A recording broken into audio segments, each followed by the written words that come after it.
What's going on, people? Tim the Human here with the main man, Finn the Human. Just got back from the Peak District, as some of you may know. I posted a picture on my Instagram @HumanTimothy of a beautiful rainbow leading to a flock of sheep, and I thought that quite interesting, as sort of the common joke is that a rainbow leads to a pot of gold, and I wondered what if the pot of gold isn't sort of monetary or physical actual gold, but sort of symbolizes gold and goodness, and that sheep, animals, as a vegan, I thought that quite fitting, that for me that is a pot of gold, a beautiful flock of animals, beautiful sheep there, although they probably are on the way to be slaughtered at some point. Shame for their purpose to be used like that. That's the world we live in right now, and we are doing our best to certainly change that. But one of the things, as a hobby, sort of spiritual hobby of mine, I like to understand the spiritual purpose behind everything to a degree. And one of the things I learned recently was someone said dogs reflect their owners and cats reflect what their owners are hiding or suppressing, and I started to observe that, and absolutely massive. I saw this on a massive level. So I often see dogs and their owners, and they're very much mirrors for each other, and then cats sort of act in ways that their owners maybe seem sort of hiding. I'm not saying this is fact. This is just some theory I heard, and I started to observe it. So maybe it's something you could look into. I'm reading Celestine Prophecy, book 2 or 3. It talked about how animals in nature that we stumble across, the native Indians believe that animals in nature that we stumble across, if you see a crow or you see a squirrel, then that sort of means something. It's a lesson for you to look out for something. And I think we're just, maybe they had a bigger understanding.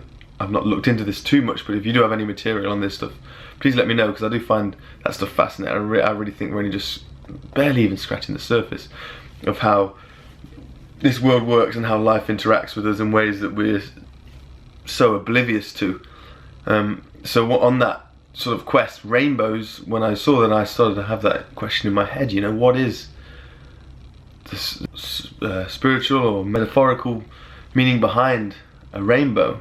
Now, I was raised a Christian, so that's my only real stories to do with rainbows came from Noah's Ark, where men were acting sinfully, so God decided to destroy mankind, got Noah to save, as we all know, those that know the story, save the animals 2 by 2. He flooded the world, destroyed mankind, saved Noah and the animals, and then moved the flood away, and sent a rainbow, a sort of a covenant, as they word it, an agreement with Noah and mankind not to send a flood again. But I think what gets overlooked in this story is that the animals were the main characters, apart from Noah. They were at the forefront of this story, and that what if Noah's Ark was a story of be nice to animals? What if that was it? What if it was about vegetarianism? Those that know the Essene Gospel of Peace know about Jesus, and that he was supposedly an Essene, which big proponents of a raw vegetarian lifestyle, and that Jesus himself was a vegetarian. There's a lot of hints in the Bible to do with that stuff. People take it both ways, of course. We know that the Bible has been audited and edited in many ways, and that people can edit it because in their own ways to change their own agendas, and that I do feel like vegetarianism was a part of the Bible that is very likely was took out at some point. Thou shalt not kill. I definitely think that included animals, and we just like to ignore that bit. Religion needs to step up to the plate, really, and take some responsibility, because that's not what I'm here to talk about. I wanted to just talk about the story of Noah. I feel like that massively could have been a big vegetarian message. If anyone's seen the film, I put a clip of it here. Why did they kill us? They eat them. Why?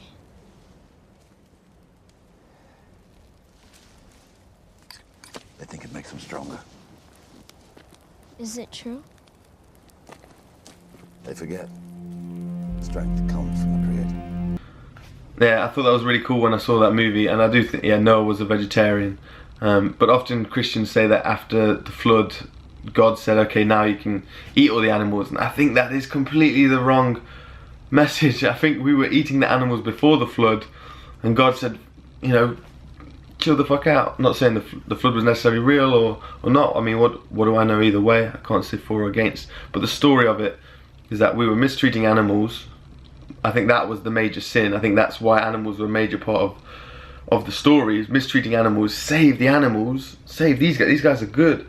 And then gave us the planet, and he said, I give you every herb, seed and whatever for food. And then we just continue to eat the animals, and God made the promise not to flood us again, so we can just do so without the fear of the wrath of God and the flood coming.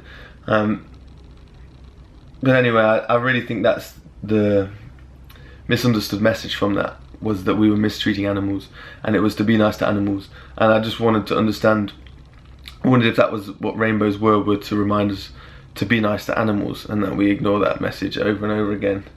But if you have any other theories on what rainbows are there for on a spiritual level, just let me know. If you've got any books, anything like that talks about it. I thought maybe the Vedas, the Ayurvedics, might have some theory on that stuff, rather than just the old scientific. I mean, there's a scientific explanation for everything, of course, and that's all well and dandy, but sometimes I think science can drain the miracles of life and what is actually here, trying to dissect, and gets too serious about everything when I just want to live in